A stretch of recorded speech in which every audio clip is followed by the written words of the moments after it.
के वेडनेसडे के all important big stocks कौन कौन से? बिल्कुल, देखिए सबसे पहले तो मैं ले रहा हूँ ओरेकल फाइनेंशियल को, ग्रीन में ले रहा हूँ ओरेकल फाइनेंशियल को।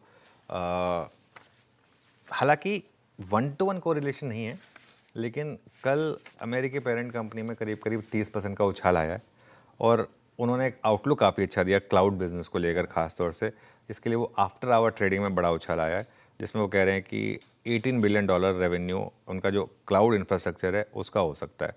और वैसे भी अगर आप देखें, आईटी ने चलना शुरू करा है आज, मतलब बहुत समय के बाद, और आज सुबह के जो डेवलपमेंट्स हैं उसके बाद थोड़ा सा आईटी में एक टेलविंड है, थोड़ी सी पॉजिटिव।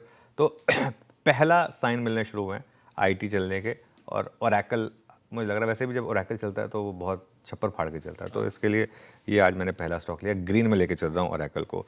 कोटक बैंक को मैं न्यूट्रल लेके चल रहा हूँ। कोटक बैंक में 6,000 करोड़ की ब्लॉक डील सीएनबीसी आवाज़ ने कल सबसे पहले आपको बताया था। और देखिए, ऐसी बड़ी खबरों के लिए आप जुड़े रहिए सीएनबीसी आवाज़ के साथ। सबसे पहले आपको हम अलर्ट कर देते हैं।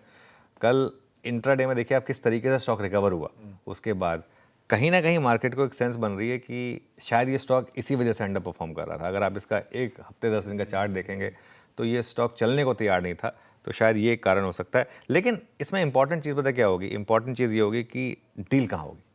अगर तो डील विंडो में नहीं हुई तो रैली मुश्किल है, क्योंकि उसमें फिर स्लिपेजेस ये सब हो जाती हैं। विंडो में अगर डील होगी तो ये बहुत बड़ा पॉजिटिव होगा। लेकिन एक चीज़ समझ लीजिए, बैंकिंग अंडर परफॉर्म कर रहा है और अब मार्केट ये वो वाली मार्केट नहीं है जिसमें बस ब्लॉक डील हुई और स्टॉक्स ने ताबड़तोड़ भागना शुरू किया। पहले वो जो मार्केट थी ना, ये वो वाली मार्केट नहीं है। इसके लिए इसको मैं न्यूट्रल ले रहा हूँ। एक बार जरा वो ब्लॉक विंडो निपट जाए, उसके बाद जब 9 बजे रिविजिट करेंगे तो कलर भी दे देंगे शायद, होपफुली। अगर विंडो में हो गई तो मुझे लग रहा है कि अच्छी खासी कवरिंग हो सकती है यहाँ पर। मेरे ख्याल से आज एक और सेक्टर पर नज़र रखें, वो हैं ये आपके जो सी मरीन वाले जो स्टॉक्स हैं, जो मतलब ये एपेक्स फूड्स, अवंती फीड्स, ये जो है ना सी फूड एक्सपोर्टर्स जो हैं बेसिकली, उस पर नज़र रखिए।